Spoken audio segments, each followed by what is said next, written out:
Yeah, I think there's something new that happens every year. A year and a half ago, I had never thought that customization and arts and crafts was going to be a huge genre on YouTube, and now there's guys like ZHC pulling tens of millions of views per video on customizing Teslas and iPhones and things like that. So that was something that didn't exist to that point. There's a lot of channels in the home renovation space that I've seen blowing up where they're just taking a house and buying it, and the channels around the process of renovating that home. There's also channels I've seen where someone is giving you the behind the scenes access to how you can become a farmer, whether that's a milk farm or someone living in Nebraska, and I've seen some of those channels tick up. So the the argument of, hey, YouTube is so oversaturated, it's hard to break through, it's false. And it's false because every single year there's new genres that didn't exist prior that are starting to put different creators on the map. And just a few of the ones that I listed, and ZHC being one of the biggest creators in the space, built on a genre of content that didn't exist 3 years ago. He was the only one, and he just had been doing it for 5 years and never caught steam, and then people started paying attention. So YouTube's definitely not a place where you just throw videos and it's oversaturated. I don't think that holds a lot of truth. And even someone like Eric, who we've seen, and this was the thing, he wanted to hit 1 million subs by the end of this year. I think he's incredibly close, but he's took a little different route in how he's become popular, and he's tried to sneak into Logan Paul's boxing event, and he's just like taken popular events and tried to insert himself. And so it's really interesting every year seeing the different types of creators that kind of propel themselves to the top of the platform, and that's not stopping. I think that'll continue to happen, and business is going to be another one of those that's just going to continue to rise. I mean, we were just sitting back, chopping it up, reminiscing about the good old days and all that, tracking my roots, where I came from. What's up, everyone? My name is Duchscher, and I am the CEO of Knight Media, and you are watching Behind the Brand with Brian Elliott. Hey everyone, what's up? Welcome to another edition of Behind the Brand. Reed, welcome to the show. Yeah, I'm glad to be here. I'm excited. I usually ask my guests, how did you get this job? Yeah, I guess it was not something I had planned on doing. I was an NFL sports agent at the time, working with a lot of cool guys, NFL Hall of Famers, Heisman Trophy winners, and I stumbled upon YouTube. And there was this group on YouTube at the time. They only had a couple million subscribers, and that group was Dude Perfect. Now, you guys probably know Dude Perfect went on to have a very successful career and 50 plus million subscribers. But at the time, they were very early on in their career. And I saw a lot of value in these YouTube channels being able to capture a young audience. And so I ended up leaving my job as a sports agent that I had worked so hard to get into to do this thing called Knight Media, which is the company I run now. And what we do is we work with a lot of these YouTube channels that aspire to have tens of millions of subscribers and build bigger businesses. That's awesome. I want to dig into that. Let's go back in the chronology and let's talk about young Reed. Like, did you have early aspirations going into sports, or like, why did you gravitate that way? And I also want to ask a little bit about your parents. Like, what did they do, and did they kind of steer you in one direction? And the context behind that question is, a lot of my audience, and I think this has nothing to do with age, by the way. Sure, some of them, are young up-and-comers, and they're trying to figure out their next move, their career, what they're passionate about. But I think, all of us at some point are trying to kind of reinvent ourselves. And so I want to talk about, these signals that you may have had or where you gravitated to, because I think a lot of people are trying to find their path. Yeah. I mean, thankfully, my parents didn't really push me in any certain direction. Like they allowed me to have my own experiences, to figure out what I enjoyed in life. At a young age, I fell in love with football. That's all I wanted to do my entire life. I wanted to play high school football. I signed a Division I letter of intent to play at North Dakota State University. And so that was really the path that I was on from a young kid all the way up into college and through college. And so I got involved in sports at a very early age, hyper competitive, played basketball, played baseball, but football was really my true love. And even then, my parents never really pushed me to play football.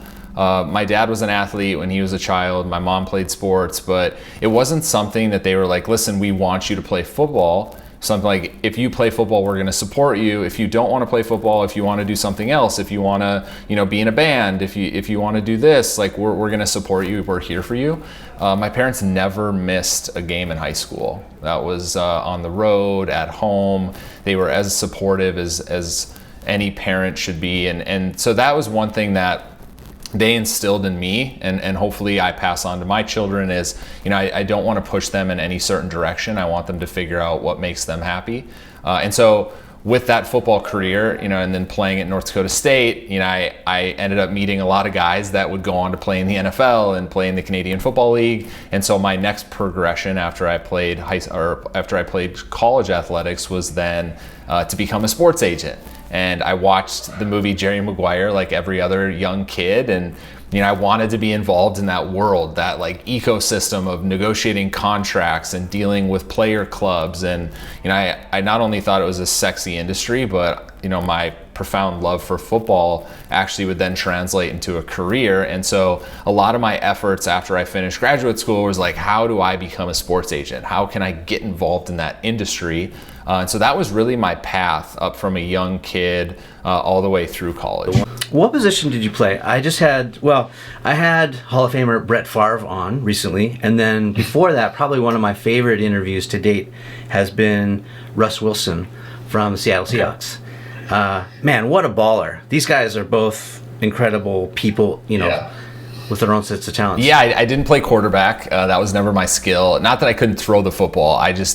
I knew like at a young age I wasn't going to be able to compete as a quarterback at a high level, like in college, and if I wanted to play further as a professional. And so I had speed. I had really good hands, and so I ended up playing wide receiver. In high school, I rotated between wide receiver and linebacker because we didn't have that many kids, and I was a small high school, so you play both ways. And then in college, my main focus was wide receiver.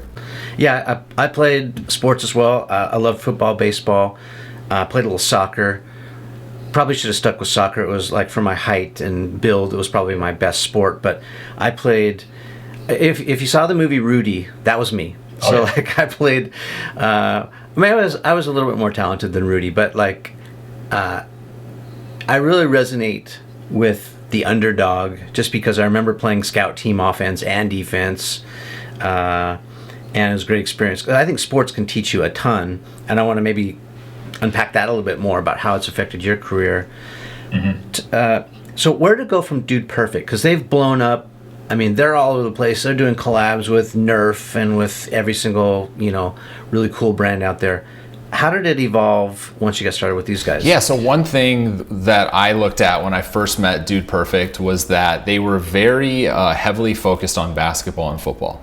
Which is fine. Like I totally understand those are the big sports in America, and that was the audience they wanted to focus on.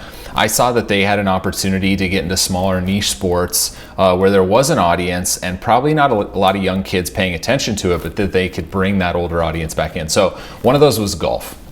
And so the first thing that I did when I started working with Dude Perfect was I started contacting all these golf companies, ended up meeting the CMO of Callaway Golf. And so the first golf video they did was long drive trick shots, I believe, with Jamie Sedlowski, the long drive trick shot or long drive champion. Guy hits the ball like 450 yards. It's insane. And so we ended up inking a deal with Callaway Golf, which then led into a BMW partnership with Golf Digest and so on with the Golf Channel, and like the golf opportunities just kept rolling. And so that was a lot of my main focus, was like, how do we get involved in sports like that aren't necessarily football and basketball? They get to collab with everyone. Like you said, they've done Odell Beckham Jr., they've done Drew Brees, they've had a lot of success. But I think the one thing that I was proud of is that for a sport like golf, which is predominantly older, has a predominantly older audience, we were able to bring in young kids in a unique way. We did one video with Topps trading cards and another video with, I said earlier, BMW, where we actually played like miniature golf with plastic clubs and everything else, but used it as a way to market Callaway Golf's new golf ball.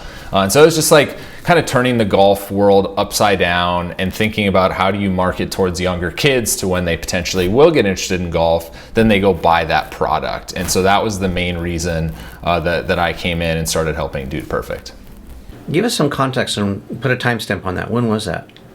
That would have been end of 2014 going into 2015. So at the time, I would say YouTube was still in its infancy, even though it had been around for, I believe, 6 years at that point. People still didn't take YouTubers seriously. They still thought it was some niche platform that wasn't going to catch on. They didn't think people were paying attention to it. And I think most importantly, brands didn't think that it would convert. They didn't see value in YouTube. And Callaway Golf was one of the first ones to really take that step and say, hey, listen, we're willing to put up money. We're willing to advertise on YouTube, and we're willing to do it with this influencer group. And it worked out really well for them to the point where they signed on for multiple videos along the way. I love that story. For those who are managing a brand right now and thinking about influencer marketing or collaborations with influencers, what do you think, first of all, what do you think we get wrong? So the main thing that I think brands get wrong as it relates to influencers and content creators is, for some reason, they still don't allow content creators to be creative. They put handcuffs on them and say that you have to talk about our product in this way and you have to show our product this way. And it comes off as inauthentic. I think that's the biggest struggle I have right now with larger companies stepping into influencer marketing for the first time, is they don't understand that the value of working with influencers and content creators is that they completely understand their audience, what they want, and how to communicate with that audience. And so if you're a brand and you're watching or you're thinking about using a content creator, just know that like the best route and the best way to use those content creators is to let them use their own creative. Let them be creative with your brand, and that's what's going to resonate the best. Get a little bit more specifics for those who don't have experience in the area. I've had the same experience too, both on the client side when I was, collaborating with brands when I was at Universal Pictures, and now on the dark side when I'm doing it for clients, and we're doing it even for this channel. Oftentimes we'll get a script, or the brand will ask us to write a script, right? And then we'll have to send it for various approvals. And you get it back with red marks on it. Well, you've got to say it this way, you can't say it that way, or no, that's off-brand, or this is off-brand. So what's your recommendation then, besides, so we just talked sort of about the macro advice, which is let the influencers be who they are, because when you let them be authentic and true to who they are, they understand their channel and their people best. It's going to be the most successful. But how do we do that? Is it completely hands off? Because I know that sounds scary to brands, to let someone else control the narrative of your brand, especially if it's your baby. But how do you do that? How do you navigate that? Yeah, so I guess the best negotiation tactic is to say no, and we say no a lot in these conversations. And usually a brand will come with multiple asks, and we'll start by saying no to all of them and then working backwards. I think what we found to be really helpful is when we go to a brand that is new to the space and we start working with them, is we kind of outline the non-negotiable items to work with us. Hey guys, here's 4 things that we just don't negotiate on, and one of those is full creative freedom. Now, when I say full creative freedom, I mean that they can tell us hey, here's some things that are important to us and our brand. We don't want you to cross over that line, right? And that's fine. So I think getting guidelines from both sides before a partnership starts is always important. But the creative freedom part is all about authenticity, and that's what these brands need to understand. Is if you go to a content creator and you're paying them money to just talk about your brand in an inauthentic way, that's how it's going to come off, and thus it's not going to convert. And I think that's also why people have said that influencer marketing doesn't work as well as they had hoped, because they just go into it with the wrong strategy. And I'll just take an example that we work with a lot, which is Honey, and they've worked with a lot of influencers, they worked with a lot of podcasts. They're very hands-off when it comes to overall creative. Now, they have certain things they want the influencers to promote and certain things that they want them to talk about, and that's fine. But in terms of creative within the video, they're very hands-off. I think the same goes with someone like SeatGeek, and you guys have seen this with David Dobrik, is Ian at SeatGeek just kind of lets David do his thing, and they're involved in that content. And I think those are 2 good examples, if you're a company looking at influencer marketing and content creators, how you can work together. Yeah, and speaking of Dobrik, it's Ian, right? So Ian they're sort of famous for giving David cars to give away, and I think maybe the perfect metaphor as a way to start at least down this path is the brand really should be riding shotgun, not driving the car. You know? Yeah, that's a good saying. I think I agree with that. In some instances, maybe they should be sitting in the back seat and letting the content creator sit up front. But yeah, I agree. They shouldn't have the wheel. They should be there providing value, and that value should be direction. But they should let the content creator really steer. Yeah, I love that. Okay, so from Dude Perfect, then where did you go?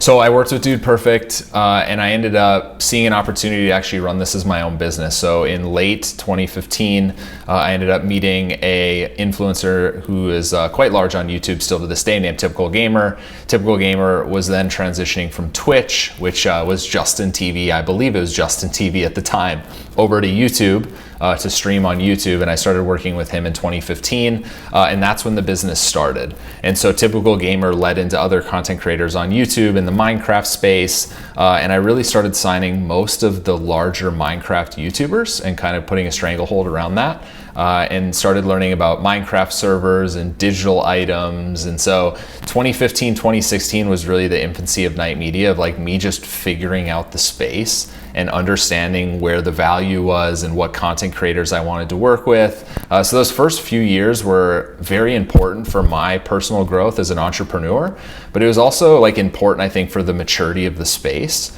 In 2015, 2016, people still, like I said earlier, saw YouTube as like this little thing on the internet that nobody paid attention to now where if attention is really the main asset that people are seeking, YouTube is at the top of that pyramid. True. And it's been the bane of my existence too, coming from traditional. When I did, I mean, we were early, granted, 2008, 2009, no one really knew what the potential was. And a lot of Hollywood looked down their nose at YouTube and YouTube creators. This was also a time when YouTube was funding creators. They were giving, $500,000 or $1 million to people like actor Rainn Wilson, who plays Dwight on The Office, or for his company Soul Pancake, or Tony Hawk, who was blowing up on YouTube, or beginning to at the time. It was really, just the beginning of the Wild West. And still, I think, and you can weigh in on this, tell me what you think. I mean, why is there still such a huge delta between the traditional and, call it non-traditional? Why hasn't YouTube been able to figure that out, or Hollywood been able to figure that out, or have they? What do you think? Well, yeah, thankfully, I think they're all starting to understand it. And I think a good example now is that a traditional media tour for a movie used to be like, let's hit Good Morning America, the Today Show, let's hit the other night talk shows, let's hit some media, and let's do that. Now it's becoming, let's go on Mr. Beast channel, let's go on David Dobrik's channel, let's play video games with some of these guys on Twitch. And so I think Hollywood's finally understanding that, like, hey guys, the attention is no longer, or at least the attention we're seeking is no longer on linear TV. The attention we're seeking is actually on YouTube. And it took a while, I think, for them to transition to that, just because when you think about the people making the decisions, they've done this a certain way for 30, 40, 50 years. It's really hard to change that thinking when it's working. And so I think, for the past decade, doing the talk shows and stuff, it still works, but it's not working as well. And so it's been interesting sitting in my position, seeing, Paramount and Universal and Disney and all these people now reaching out for these movies that are coming out. And they're saying, hey, how can X creator promote this movie? Can he play Minecraft with your creator? So we're seeing a definite shift in how Hollywood is promoting these movies. Yeah, I think it's a good point. And when I was on the client side buying media, so I had a $40 million P&L, and we were assigned movie titles. So at the time, I was working on like Meet the Parents with Ben Stiller. I worked on Shrek, the original Shrek animated movie with Mike Myers. Worked on The Grinch, the live action, and we were spending a ton of money. And something I heard Gary Vaynerchuk say, Gary's a buddy of mine. He said traditional media still works. It's just overpriced, and I really agree with that. I think there's a lot of white space and emerging opportunities on places like YouTube and with influencer marketing. And even, they don't have to be Mr. Beast and have, 50 million subs. They can be micro-influencers, right? Let's talk about that for a second. What are your thoughts and experience with micro-influencers? People with not 50 million subs. Yeah, so it's something we don't focus on here. We work on, the influencers that have, 10 plus million subscribers. The one thing that I do see a lot of value in micro influencers is the engagement levels are incredibly high at that stage. Whether you have 10,000, 15,000 followers on Instagram or Twitter. The issue with micro influencers has been how do you get to scale? Right? How do you spend $5 million across micro influencers without having to negotiate 800 different contracts and then follow along with 800 different deals? So I think right now there still isn't a system that exists for micro influencers or for brands to run a large scale campaign with micro influencers. I think there's a ton of value in that space. I just, I don't know how far we are away from finding that solution, but I know when that finally does come and it makes it easier for, say, Universal to then plug in to 10,000 micro influencers and run these campaigns, I see a lot of people going that direction. Yeah, I would put our channel in that category of micro influencer. We have a couple 100,000 subs. But I asked that question very selfishly because I'm still trying to figure that out. We had a similar opportunity, let's say with a big automotive brand that targets entrepreneurs, because that's sort of our angle. And we couldn't make it work, mainly because the agency of record that we were working with just said, listen, we're doing the Oscars, we're doing the Super Bowl, and we just don't have the bandwidth to do, something small, and you guys are small. And so that really started me thinking about how to solve that problem, because they were engaged, they were ready to go, they just didn't have the bandwidth to be able to handle it. It was, interest, ready to go, right fit, but just didn't have that in place. Yeah, they have a $10 million budget, right? And so it's spending, say, for example, $10,000 or even bigger, right? $100 million budget. So allocating $10,000, now you have a body in that office that needs to be responsible for that. That contract needs to pass through legal. At some point, it's just not worth the time. And so that's been my opinion on why micro influencer campaigns are getting held up and just aren't happening, is because brands are looking to spend a larger amount of money on these creators, and so they're like, okay, if we're spending, like you said, $100 million, we need to go deploy $100 million because it's going to take us a long time if we do it at $10,000 a clip. And I feel kind of fortunate because I have a foot in each country, right? I totally understood the perspective of the CMO. It was the account supervisor I talked to via the agency, right? When I was on the client side, I didn't have the bandwidth either. I was basically the brand manager, and all I wanted, and I'm speaking now to other brands and maybe influencers who are thinking about doing this, all I wanted on the client side was a turnkey solution. I'm handling so much, I'm managing so much, I'm managing the strategy, the advertising plan, the PR, all the other intricate details, the P&L, the finances of it, working with the sales team.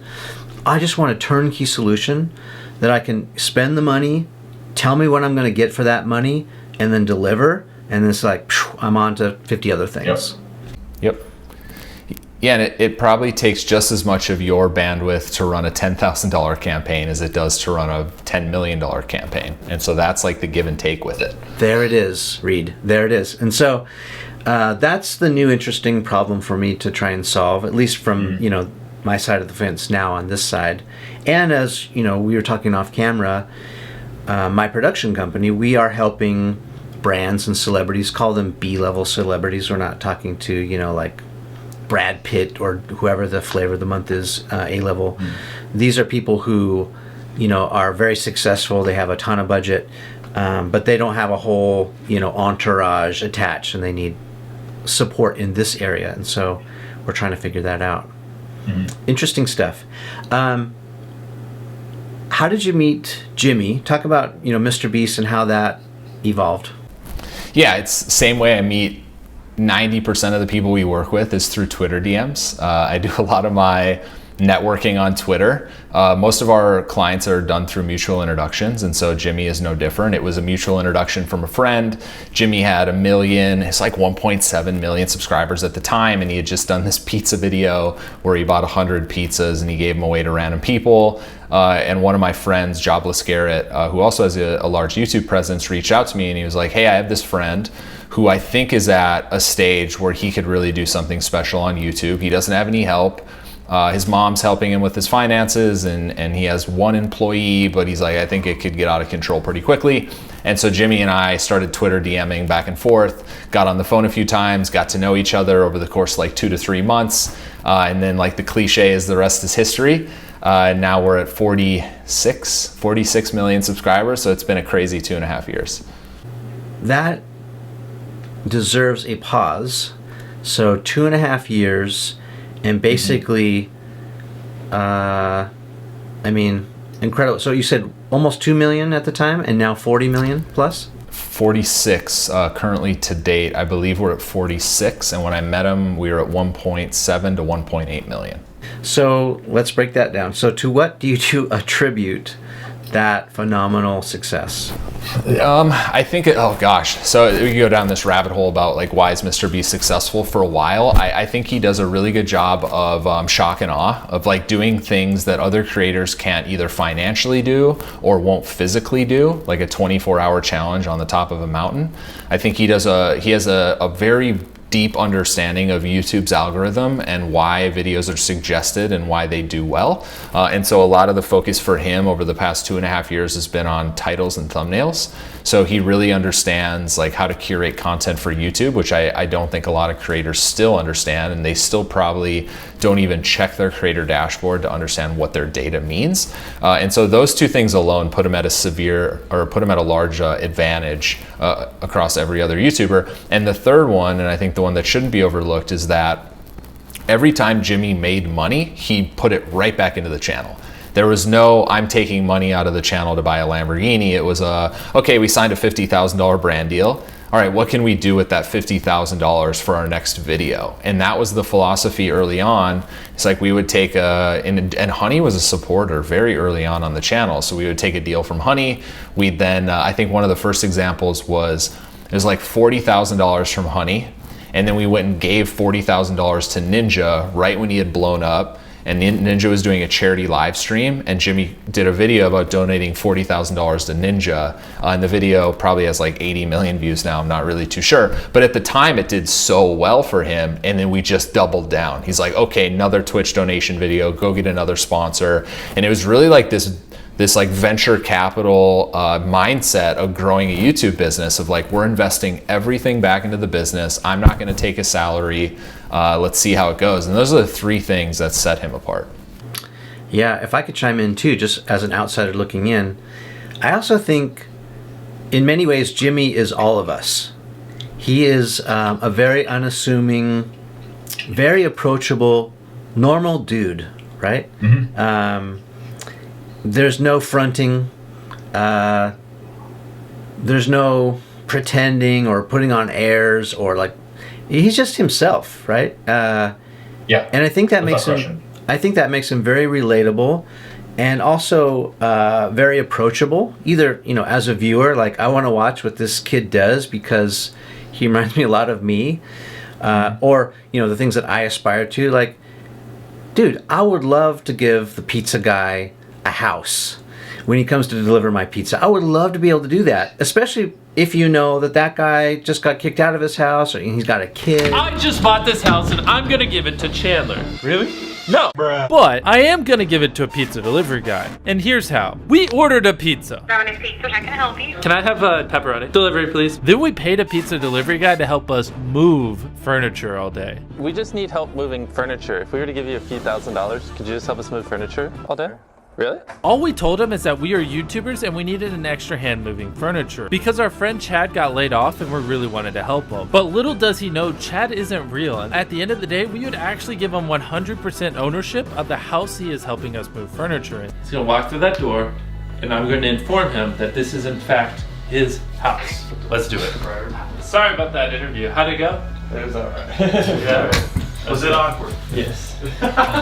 You can tell something's up. We spent so much money on this furniture that we can't even pay the few $1,000s we promised because we put all the money into your house. So yeah, I'm sorry about that. Okay.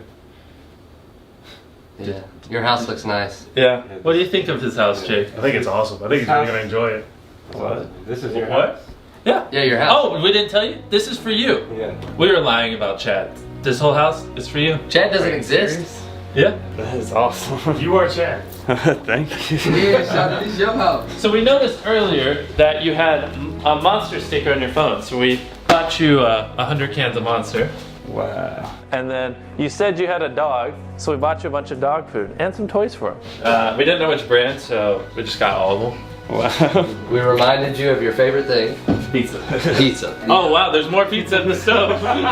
Didn't even know that was there. Did you have any idea all day? No, I did not. No, you really didn't? No. We were getting kind of worried because Jimmy let it slip a couple of times. He's like, oh yeah. I really didn't at all. It is awesome. Oh yeah, we got a couple of extra things too we should show them. We bought some toys because you mentioned you have a daughter, so we got her some toys too.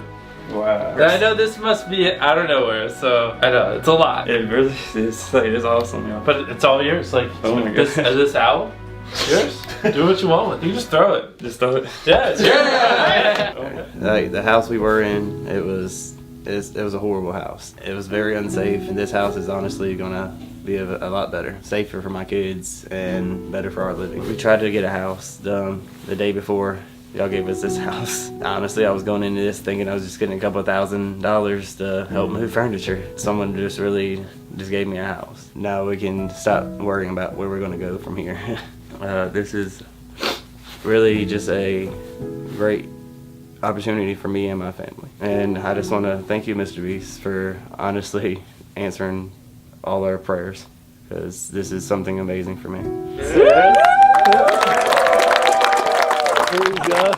This is your brand new I mean, some of these stories, Here is the you know, key. some of them border on what's the term that I'm looking for? They're like social experiments, right?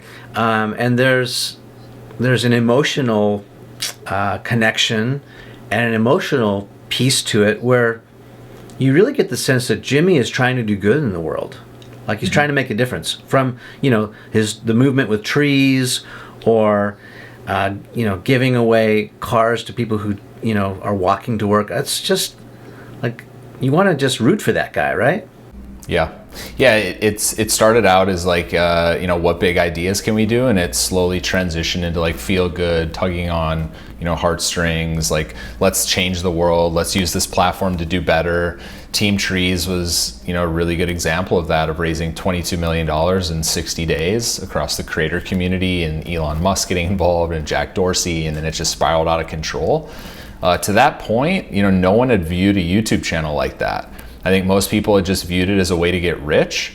And yeah, you can make a lot of money if you have a successful YouTube channel, or you can do something, you know, that helps the community. You can do something where you're hiring employees and building a bigger business and investing in other people. And so Jimmy just took a different route than most YouTubers to date. And it's been really nice seeing people follow in his footsteps, not only with video creative and copying some of the stuff he's done in the past, but thinking about your YouTube business as an actual business and not just as a channel that you create content on. So it's been really cool to see the last 2.5 years. Can we talk? I want to talk about the thumbnail game and the title game. You are giving me some tips right off the cuff, just scanning my channel.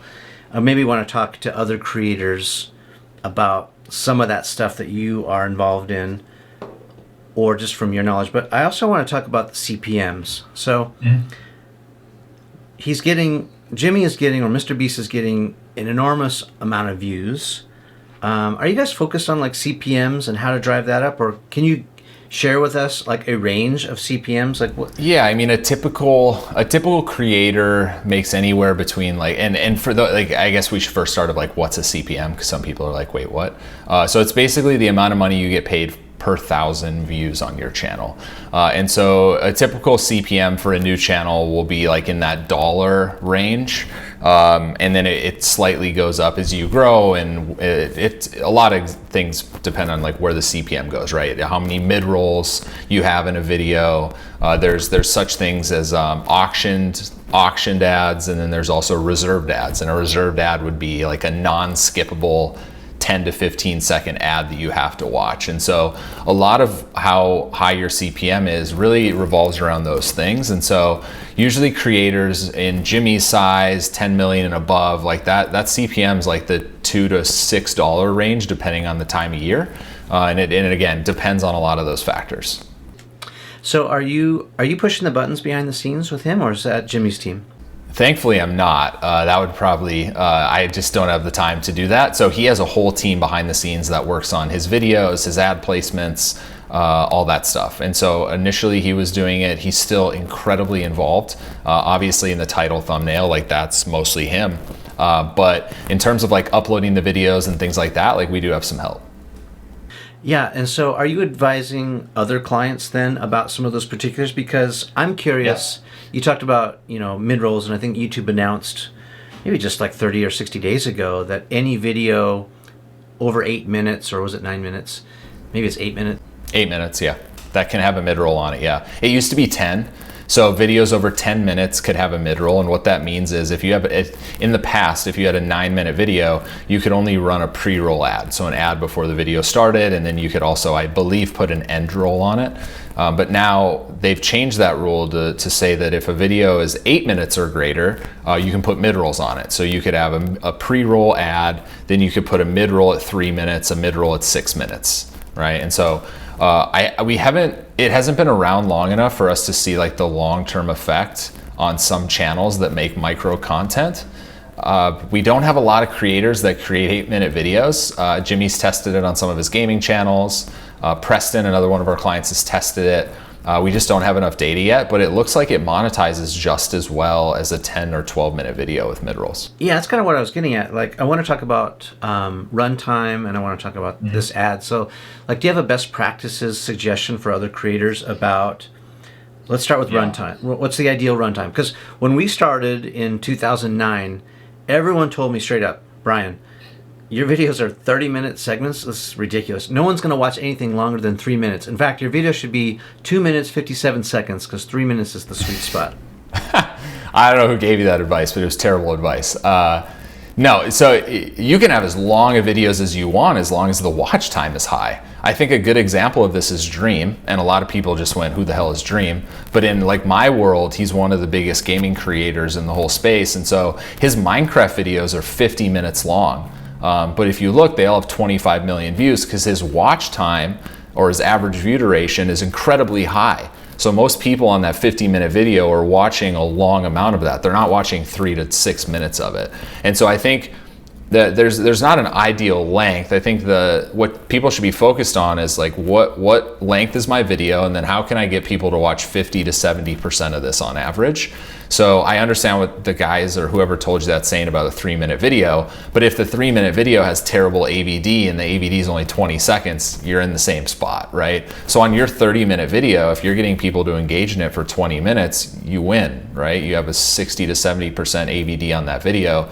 I would say for creators starting out, start with shorter videos, make them as highly engaging as possible. Make sure you try and hook people to stay until the end of that video and see how they perform. Keep your eyes on the data of knowing what your AVD of that specific video is. I think a lot of people should test out 8-minute videos. If you can pull a 5-minute retention on an 8-minute video, you're doing a great job. So even your videos, like I said, at 30 minutes, it just all comes down to the average view duration. And then if we talk about ads, because we just talked about CPM, if you're running a mid-roll every 3 minutes and you have a 30-minute video and people are watching 20 minutes on average, now they're consuming more ads throughout that video as opposed to your 3-minute video that only has one pre-roll ad. Yeah, so that's the follow-up question is there such a thing as too many? Like sometimes I'll get an occasional content like, bro, this, like I just uploaded like a 45-minute video with author Seth Godin, who is like the godfather of marketing. And literally, like you'd have to fly out to New York City, buy a plane ticket, an expensive event ticket to sit down and hear him speak, right, for an hour. Or you'd have to sign up for one of his workshops or courses, which is completely legit and amazing. They're just like $4,000. And so the alternative for me is like my value prop is like, I just went out there to New York, or I did something remotely that you can watch in your pajamas, and it's free, and it's 45 minutes. Like, why are you complaining about a skippable video that happens, once every 5 minutes? So do you have like a best practices for ads and stuff? Yeah, I think let's just take a 10-minute video. I think standard practices would be you run a mid-roll or you run a pre-roll. You probably put an ad at 3 minutes, an ad at 6 minutes. You could be a little bit more aggressive and put one at 9 minutes on a 10-minute video. I think that's like a good standard practice. I understand that person saying like it's a 45-minute video and now there's like 15 ad inserts. But again, it doesn't. We put 3, by the way. What's that? We put 3 to 5 on a 45. Oh, yeah. And also it doesn't, just because you insert those mid-rolls, it doesn't mean that those ads are being served to everyone, right? So if I watch your video and you have a mid-roll inserted at 3 minutes and 10 other people watch it, we're not all going to be served an ad at 3 minutes. Yeah. And so it's not like that either. And so for me on your 45-minute video, I probably would have put a mid-roll every 5 minutes, to be quite honest. Yeah. I'll go back and look at that. You want to guess at what our CPMs are? Across the channel? Yeah, like a basic average. I mean, do you want me to tell people how much money I think your channel makes? Well, let's start with the CPMs. Okay. I would say because your business, which is categorized a little higher than, say, gaming, you guys, and I'll just use like RPM, so net CPM, so what you guys take home. I would say your RPM is anywhere from the 8 to 12 range. Yeah, I think you're pretty good. RPM is a new stat for people who don't know. It's basically, like a net number. But if we're talking about traditional CPMs, which if you don't know, it's the M is Latin for milli, which is 1,000 cost. It's a traditional advertising metric. And there's a lot of really cool CPM calculators out there on the internet that are free, that are fun to plug in. If I spend this much and I reach that many people, what's the CPM? It's really fun to figure out. If we're just talking traditional CPMs, we're getting sometimes as high as $40 CPM. And I did a video a little while ago where I kind of explained a case study. So I uploaded this video with this author, which I thought was awesome. She was so great and articulate, and it was, I think, really valuable. And nobody watched it. It's just like for 12 months, nobody watched it. And then I started I was actually kind of pissed. And so I went into the analytics and I was trying to figure out what happened. And I realized that I had just been in the default categories. I just chose people and blogs, right? Because I figured, well, I'm a people and I'm sort of vlogging about things. And I thought, you know what, screw it. I'm going to change the category because my show is mildly entertaining. I'm going to change it to entertainment and see what happens. And what happened was it went from bad to worse. The CPMs dropped way down, views went down, and then I sort of was analyzing again what happened. And what happened was we sort of jumped into this giant pool or ocean of major entertainers. Suddenly we were competing with, Kevin Hart and Casey Neistat and David Dobrik and all these entertainment channels. And I thought, okay, that's the wrong move. And so finally I adjusted it to education. And while we're at it, why doesn't YouTube have a business category? Is this backwards to you? I think they do now. I'm gonna have to double check because our podcast, Creator Economics, I believe we put under business and not education, but I'm gonna have to double check after we're done with this. If that happened, it just happened this month because I've been noodling the categories, looking at it closely. Anyway, so when I changed it to education, CPMs went from $4 up to 12, 20, 30, and then up to 40.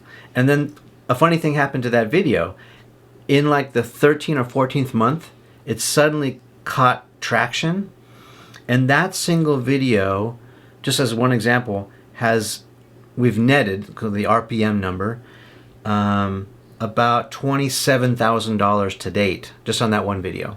Mm-hmm. So, my message in that case study vid was just to tell people one, don't give up. Like what you're talking about earlier about thumbnails and titles, descriptions, or even categories can make all the difference between zero or hero. And we saw a huge jump in the numbers and the revenue.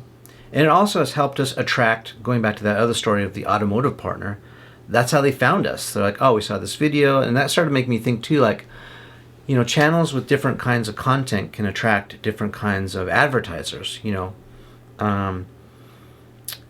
Honey and some of these other advertisers that Mr Beast channel is getting is awesome because that's their audience. But like we're also getting approached by financial fintech partners and automotive partners, and so it's pretty interesting to think about the possibilities. Mm-hmm. Yeah, without question. Most of our creators are categorized in entertainment, gaming, those different verticals. I've just seen business channels over the last few years show their RPMs. Graham Stephan actually showed his on TikTok a few weeks ago, and I think most of the YouTube creators were pretty blown away at how high his RPM was.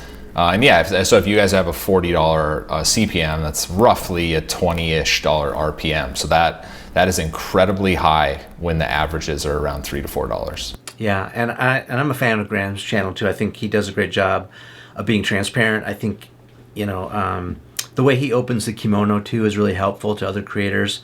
I would love to see more of that. I mean, I think even if like some of your clients were do it to video like that, I think that would be very helpful, at least eye-opening, right? I think they will. The reason in my opinion, the reason there's not a lot of business creators yet is they're catching up to this YouTube wave. Whereas YouTube really started with vloggers and gamers and like other genres of content, and we're slowly starting to see some of these bigger business personalities, and Gary Vee's a good example, and I'd imagine Gary Vee's pulled a lot of business people into YouTube. It'll continue to happen. I just think it's a little behind because it wasn't something that had started off on YouTube early on. Yeah.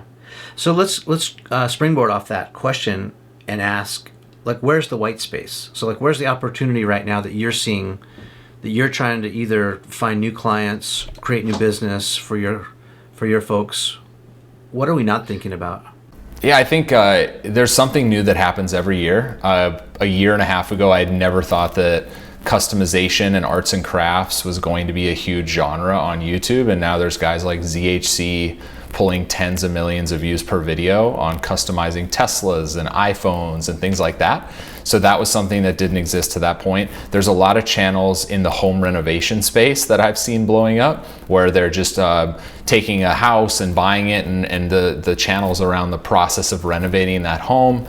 There's also channels I've seen where someone is giving you the behind the scenes access to how you can become a farmer, whether that's a milk farm or someone living in Nebraska, and I've seen some of those channels tick up. So the argument of, hey, YouTube is so oversaturated, it's hard to break through, it's false. And it's false because every single year there's new genres that didn't exist prior that are starting to put different creators on the map. And just a few of the ones that I listed, and ZHC being one of the biggest creators in the space, built on a genre of content that didn't exist 3 years ago. He was the only one, and he just had been doing it for 5 years and never caught steam, and then people started paying attention. So YouTube's definitely not a place where you just throw videos and it's oversaturated. I don't think that holds a lot of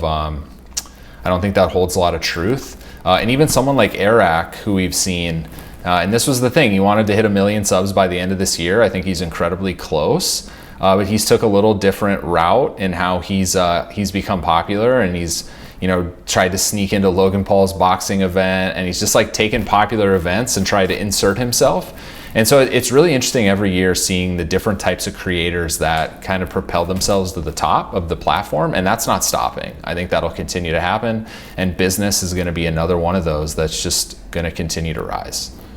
Yeah, I think it's a good message. Something that people, if you don't know who Seth is, you should check him out. But Seth is he's like a mentor of mine, and he's become a very good friend. And the one thing that he really taught me was this focus on, avoiding trying to do what everyone else is doing and just march to the beat of your own drum. So I know some of your listeners and readers and followers, they didn't pick the shortest route to the most money. They don't want to hack their way to just serving whatever the audience is ready to buy right this minute. They're hoping, demanding, seeking to do something else, to make a change happen. That is what creative work does. It's something human, something generous, something that might not work, that makes a change happen. And it's frustrating because all of the noise around us pushes us to make average stuff for average people, to keep track of likes or friends or other nonsense that makes other people happy, but isn't why we set out to do this in the first place. And then money gets tight, so we start to race to the bottom, which is bad because you might win or come in second. And so it's easy to get stuck. It's easy to invent writer's block. It's easy to feel like you're not appreciated. And so what the practice says is there is a method, an approach, a way to do the work you want to do. There are no guarantees that come with it. It might not change the people you seek to change. It might not earn you $1. It might not get you applause. It might not work. But it will always work better than anything else you could do. At the same time, he's taught me about this idea of MVP and MVA. So like minimum viable product or minimum viable audience, which is to say, you know, when you're getting started and you look at someone like Mr. Beast, who's got 50 million subscribers, it's like Mount Everest, right? Like, how will I ever get there? It's impossible, blah, blah, blah, blah. But if you just focus, like kind of what you're saying, like, okay, I'm a farmer. I have some IP about farming, and I'm going to bring you into my world that's a subculture and super interesting to a limited number of people. That's great, because the minimum viable audience is just worrying about those people and not everything else, right? And so I think it's a great message that you can really niche down, do what you love to do and what you know a lot about, and grow an audience. How many people do you need? How many subs do you need? The answer to that question is, it depends. Like, what's your goal? Like, is it to, you know, be full-time? You know, is this just like a side hustle? Is it like to build attention? You're building a business around it. But if you go back to like the minimum of what you need to float your boat, then you won't worry about 50 million subs or the optics. You'll just worry about, you know, delivering value to that audience, growing the community, you know, getting feedback and doing the stuff that they want to do. And kind of bringing it full circle to some of the clients that you mentioned that you manage, it seems like that's the common thread is you can tell they're not worried about the optics. They're just real authentic, core, like entertaining or inspiring, and they're just doing their thing. And we're watching from outside in. Yeah, and they've also they've all been doing this for a long time because they all love it. This is like their passion. This is what they want to do in life. Jimmy was making videos since he was 14 years old before people found out that, hey, there's a Mr. Beast who's making great content on the internet. So there was a lot of people just not watching early on, and he just loved it. So I think the one thing that I struggle with is a lot of people are seeing how much money's being made, and they're starting to do this and starting to make YouTube videos because they think they can get rich. And if you're entering this space thinking that you can get rich, you might as well leave now, because the guys that you're competing against and the girls you're competing against have a profound love for content creation and making videos, and they will not only outwork you, they will outsmart you. And so I really hope that a lot of people aren't getting in this just because they can get rich. I love that too, and I co-sign that 1,000%. I mean, if you're trying to get rich or trying to get famous, you're doing it wrong. You should try and do it because you love the work, but also to be respected or to deliver value, right? Like, you know, it could be entertainment, or in our case, our channel. I mean, it really started, my minimum viable audience, Reed, was one. It was me. Like, I needed to figure out how to be successful. So I produced it very selfishly through my eyes, and like me being the only one who needed the info. And then it turned out that there's a lot of people who were in the same boat as me and wanted to know from Mark Cuban or from Reed or someone else, like how you built this, right? How you do it, how you became successful, the secrets to success. All right, sort of like we're at the goal line here, about to take the ball over get a touchdown. What mistakes have you made, And I ask that because a lot of people will say, failure is not an option, but it's got to be in order to find success. You have to fail in order to figure it out. So what have you learned? Yeah, I've probably failed more early on than I would have liked to, but I think the most important thing is I learned from all those failures. I started out in this industry by cold calling, and that doesn't even exist anymore because everyone just sends emails. But my start into this industry was picking up a phone, dialing that phone and trying to sell and have a conversation with the person on the other line. So it was a lot more difficult. So I had a lot of failures early on. I think taking no's every day, like you make 100 phone calls and you get 100 no's, really probably affected me early on. And then I started to just shrug it off and was like, you know what, I'm eventually going to get a yes. I just have to go through 1,000 no's. So I kind of took that mindset of like, all right, as soon as I get 1,000 no's, I'm eventually going to get a yes.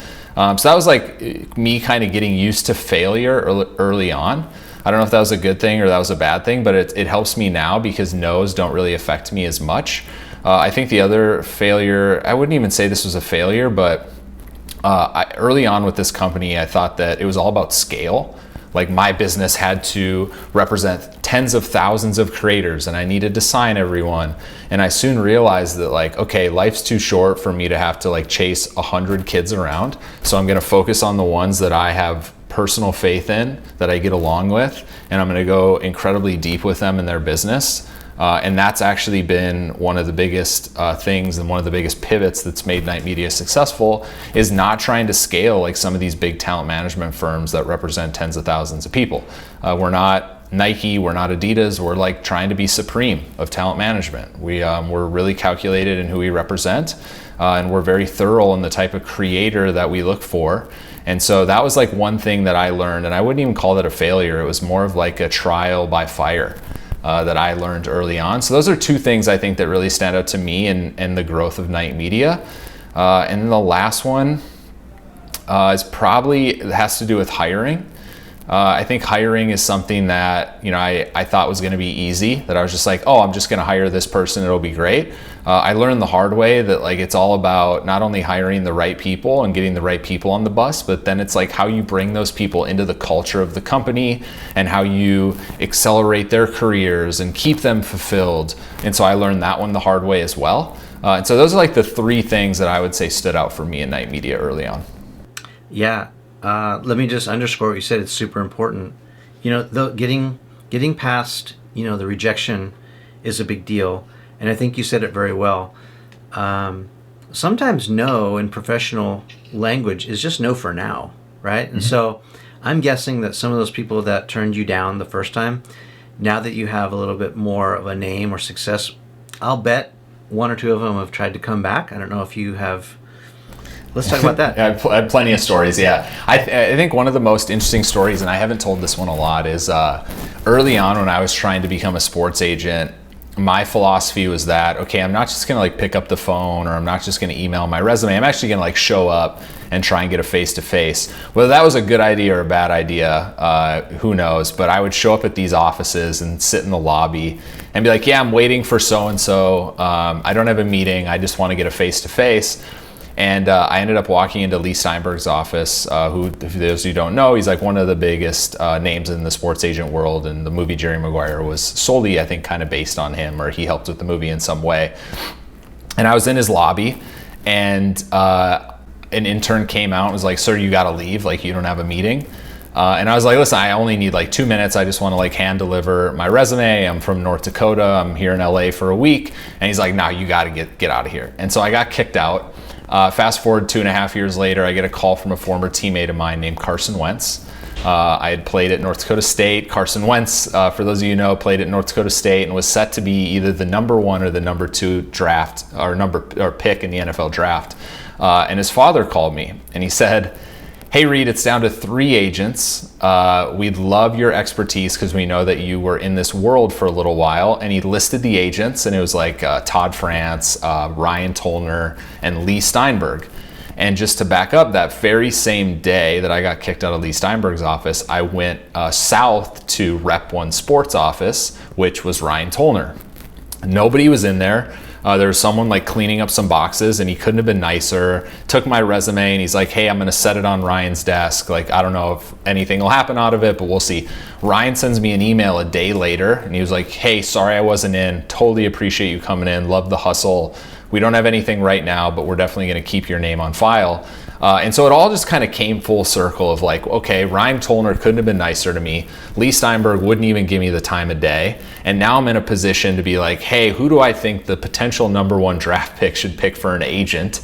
I ended up basically giving him the pros and cons of all of them, and they ended up picking Ryan Tollner. But it's just like one of the stories that kind of came full circle in my life.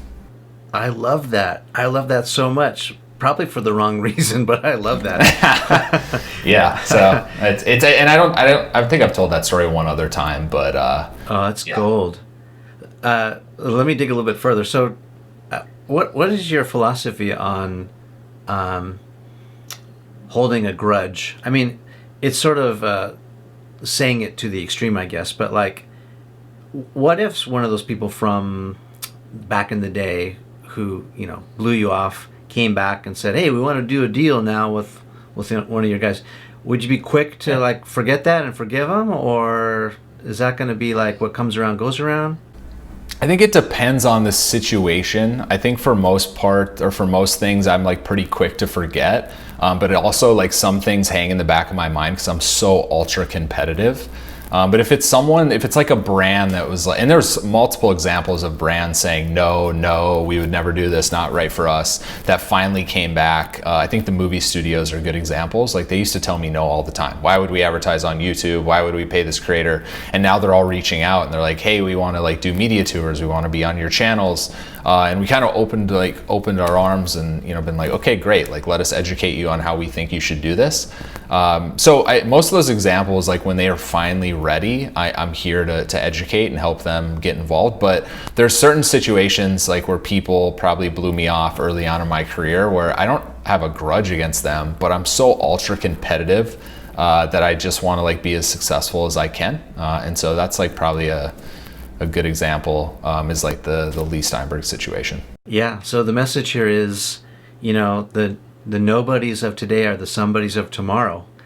Be careful.